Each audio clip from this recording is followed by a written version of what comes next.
This is the doctor. I'm back. 2018. Sorry for the absence. I'm very busy. Hoping to get viewers back on 2018. Welcome back. Happy to be back on live. So I'm hanging out in my bathroom right now. Just got home. Happy to see you all. Love for the new year 2018. This is going to be our year. This is a big year for us. For all of us. As we work together. As we work together, big things going to happen. That I promise you, that I promise myself. This year, we're going to do some big things together. There's a lot going on in the world. We're all going to go try and figure out how do we fit in. Right? How do we fit into the world? That's the kind of big thinking that we're going to be doing when we're talking to each other. Alright, let me turn down some of this reggae music here. I'm in my bathroom. I just got home, had some surgeries today. Changed my schedule. Normally I do surgeries on Wednesdays. So I'm trying to change it up. New year. New year. You gotta make some changes. Right? One of the worst things you can do in life is to have your life become a routine. You gotta promise yourself that you want to stir it up. Stir it up. If you feel like your life is becoming a routine, you're getting comfortable, you gotta change it up. Change it up. And the best time to change your life routine is when things are going good. That's the best time. Don't wait until it's in a bad state, an emergency, and now you're trying to change. You know, when you have to change because you're forced to change, that's alright. You buckle down, you go at it, you do what you gotta do. But if things are going well for you right now, this is not the time for you to be comfortable. This is the time where you can, you know what, reach out, let me try something new because, you know, things are going okay for me, right? That's the time you want to go out there and try new things. Not when your back's against the wall and you're forced to do things, maybe some things that you wouldn't choose to do if you had done it when things were going well. So I'm really excited to come back in the new year, 2018. There are a couple of things I want to let you know about, right? Everyone around the holidays, January 1st, the first week, everyone's in the mode, jumping all over the place, talking about change and New Year's resolution. What did I do? Work on quietly working on a lot of stuff, been busy, right? I deliberately stayed off the internet. You know, I didn't have my shows every week. I'm like, I gotta get back at it. I gotta tell you guys how you need to change your life new year. I gotta go out there and tell you all this new stuff. You gotta change it. Now I'm listen to all these talking heads talking about that. You gotta change, you gotta change, you gotta change. It's a new year, right? Everyone's jumping on it. You know, oh, you gotta change your life. It's a new year. Relax. You don't have to change anything because it's a new year. The year, you know, is a new year, but don't change because it's a new year. Change because you want to grow yourself. And that's what we're going to talk about, right? So in 2018, we're starting out now, not 2 weeks ago, when there's a lot of hype, when all the thinking is about, I got to do something, I got to get into the gym, I got to change. Now, we're not going to do that. We're going to start today. All right, so today, here's what I want to do. I think I would like to move the show back a little later because I'm finding out that if you're on the West Coast, you know, 7 o'clock is 4 o'clock. And so I think I'm going to go to 8 o'clock, give more people some time on the West Coast. I think I personally could use some more time to kind of get home, get myself together. You know, actually I came home tonight, showered my son. You know, he had the soccer practice, showered him this evening. But I wanted to come on here and talk with you. So I feel like I'm going to go to 8 o'clock. So if that's all right, I'm going to work on that, right? So let's talk about the show today, right? Today, Wednesdays are about your wealth.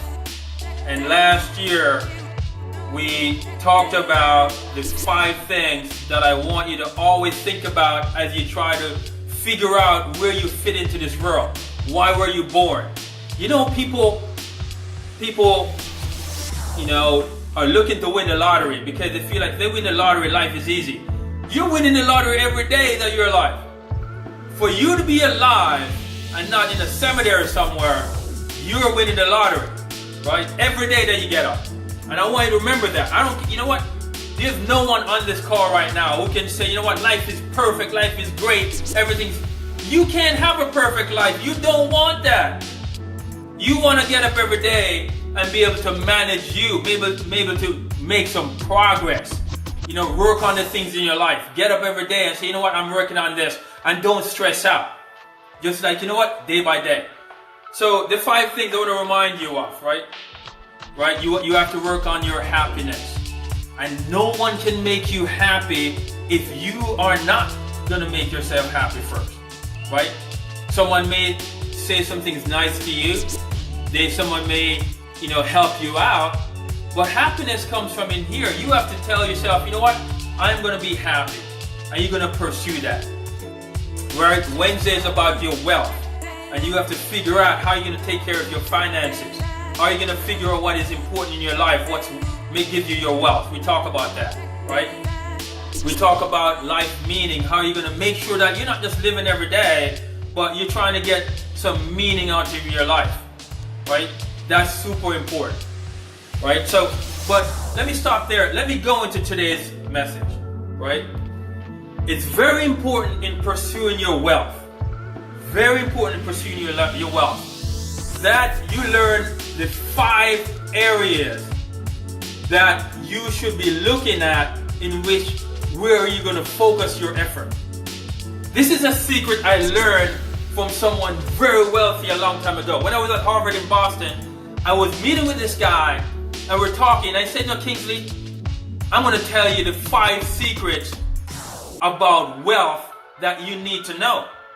He just told me that because we're talking about wealth and what I'm trying to do, what am I going to work on. He said, you know, look to figure out in which of these 5 categories are you going to focus. I said, where did you come up with that? He said, you know what? This is what rich people know. And I'm like, wow, I didn't know that. So I'm going to give you what this guy told me. The 5 areas that you should be looking at and see which of these 5 do you fit into, or you can make sure you go into that category. You can't just get up every day and say, no, I'm going to be rich. So think about these 5. I'm going to tell you how I did it and how some other people did it. Right? The first. If you happen to be lucky enough, you could actually inherit it. So he told me number 1 is inherit wealth. I said, man, that doesn't apply to me. I mean, I was born poor, which I'm happy with. I wouldn't change that. Because you can't buy being poor, and some things that I had to do when I was poor, man, those are some of the best times of my life. I look back and I'm like, wow, I'm glad I grew up poor because I can grow to be rich. You know, I wouldn't want to be rich and then one day wake up and I'm poor. Man, that's tough. You know, it's easier to go from poor to rich. So don't beat yourself up because you may be poor today, or maybe you came from a poor background like I did. Celebrate that. So number 2 is marrying. You can marry the wealth. Don't hate on people who married wealthy people. Wealthy people are people too. So if you're out there, and this doesn't go for just women. Just women are smarter than us men. A lot of women not gonna go out with no broke guy, right? And they're not gonna go out with a guy who's not ambitious. But a lot of guys, you know, we're going based on what we see. You know, we're looking at the figure. We're looking at all that. Well, you can marry wealth, my friend. That's number 2. Well, I was lucky enough to marry wealth in terms of money. I'm happy with, you know, if I marry you, man, I'm happy with you. I'm happy with that. But I never thought about marrying for wealth. But if I found a girl that had the money and I can fall in love, man, I'm going with that. So number 2 is marry wealth. Number 3 is real estate. Real estate. Now, I made my first $5 million in real estate in Boston, buying properties and renovating them and fixing them up and flipping them. I am not talking about buying a house and living in it for 50 years and then sell it and make $100,000. I'm talking about you go out there and you go flip some properties, right? And be careful about buying in areas that's too poor, because, you know, you flip a house, you may not make enough, but hey, you know what? Go out there and learn about real estate, because that's a sure way you can become wealthy, right? That's number 3. Number 4 is invent something. Think about a lot of the things you use today. Someone invented it and they're rich. So come up with a new product, right? If you go out there, you find a product, change it up, make it into something new, and then go sell it. Go start a company around that product. You know, I grew up in Jamaica and I used to see coconuts around like wasted. Man, today you can buy coconut water, all kinds of brands. So a lot of people go out there and they make their products. I went to Trinidad, and in Trinidad I got the best punch. These guys are, you know, developing their punch and they're selling it. So you got to find a product and develop the product, or, you know, join a company that has new ideas, new products. Try and get equity in that company, right? Try and become owner in that company. So you need a product out there, an invention. I have over 50 patents. I have over 50 inventions today. Every day I'm trying to come up with a new idea. And, you know, new ideas are free. It's right here. You know, a lot of us go shopping. We walk around every day. And we're not looking around and wondering, wait a minute, maybe I can make that better. Maybe I can change that thing and come up with a patent and go research and file a patent on it. Next thing you know, you have a new product out there. Number 5, financial services. I left that for last because most people are familiar with some of the richest people in the world have something to do with financial services and products, right? Bill Gates, products. Elon Musk, products, right? All these guys have products, but financial services, right? What does that mean? Anything to do with finance, banking, insurance, right? Investing. So I want to tell you about Michael Leachin, Jamaican, right? His net worth today, over $3 billion. Grew up only with his mom in Jamaica, right? Grew up, became a civil engineer. At one point, he was a bellman on a Norwegian cruise line, trying to find his way. That's what I'm saying to you is, if you have to struggle every day to get better, thank the Lord. You have a reason to get up, but just don't beat yourself down. Civil engineer, bellman. He then decided, you know what? He went to Canada and became a financial advisor. How many of you on here today, great personality, right? You're good with people. You should be a financial advisor. Go out there and study money, study wealth, and go out there and learn from other people how to talk about it and become an advisor to rich people. And guess what's going to happen? You're going to learn from rich people how to be rich. So financial services is a great area to go in and learn it, and then go out there and you're going to be around money. So he became a financial advisor and started advising people in Canada. Next thing you know, he borrowed $500,000 from a bank, built it up, $3.5 million, around there. That you can read the story. The next thing he did was he went there and invested in a company called AIC, another financial services company, mutual funds. That's financial services. From there, that company started to build up. Today, that company has assets over $6 billion. He's very wealthy. Now, I talk about going back to Jamaica. Any Jamaicans on here? I talk about whatever assets you have is to leverage it. Do not give up on things in your life that are good. I'm in Jamaica now every week. I am building my presence here. Why? Because it's my country. I was born there. I'm in the US too. So if you have an asset, don't give up on it. Don't give away something that you have. You have Jamaica. What are you giving up on Jamaica for? But I understand leadership, politics, all kinds of things. You're from India. Don't give up on it. You're from China. You're from all these other countries, and you're in the United States. You're in the United States. You're born in the United States. Don't let Trump make you give up on it. You figure out how to leverage your country. So Leechin went back to Jamaica and bought NCB, National Commercial Bank. Bought a steal. Bought it. Took some of his money from Canada, put it in Jamaica, bought the bank. You know, today, that bank, he has almost $1 billion of US ownership of that bank. Just went out and bought, I think, Guardian or some other company that now the bank is bigger. So he kept leveraging from nothing. He kept leveraging and leveraging. Let me repeat. You need to look at yourself and see which of the 5 categories you're trying to fit yourself into. Are you able to inherit some money? You know, I met Adam Stewart, Big Stewart's son. He stuck with his dad, paid his dues, he inherited sandals. I couldn't inherit anything, so move to category 2. Can you marry some money? Right? If you're single, start looking around. Fall in love with people who are going somewhere. Ambition. Not just the money today, because money today is gone tomorrow. Marry ambition. Number 3, real estate. Figure out how to go out there and buy some properties, fix it up and sell it. Don't sit on real estate. Don't sit on it. People are sitting on their house. What? You want to be turning over your equity in real estate.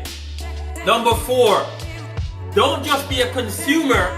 Figure out how you're going to make a product one of these days. Make a product. Find some idea that you can make into something patented, or go out there and sell it, or join a company. Come work with me. I develop many new products. Let's go invent some new products. And number 5, financial services. Go sell insurance. Go be a financial advisor. Go learn to be an investor. Go sniff around money and people are rich. And go read up on Michael Leach and his background, and you realize that the richest people in the world had to go from the bottom. So I'm glad to be back. We're back in the game. Big things are going to go on. Understand this. You are born unique. You are born with a lot of gifts. Don't let the world beat that down out of you. Start with what I said. Find your happiness. Find meaning to your life. And any idea you have, any decision you're going to make, think about it. Don't be in a rush. And whatever you're living today, look back. It's a decision you made 10 years ago. So there are no decisions that you take lightly. So the fact that you're on here listening to me and sharing things, hopefully this decision will mean something to you in 10 years. Because we're going to build some things here. We're going to build a following. We're going to do some things. I'm going to work with you, not just talking. While you weren't hearing from me, I am working hard in the background to build something that we all can work on together. So thank you for your time. I love you guys. Thank you very much. Let's meet again on Sunday. I'm going on to Jamaica, I think. I'm going to Boston Thursday, Jamaica Friday to the Sportsman Awards. I'm going back to my country. Follow me. Go take your country back. Love you. By following successful people, you will get similar results. So follow me, Dr. Kingsley Chen, on YouTube, Facebook, LinkedIn, Instagram, wherever I am. Read my books, follow me.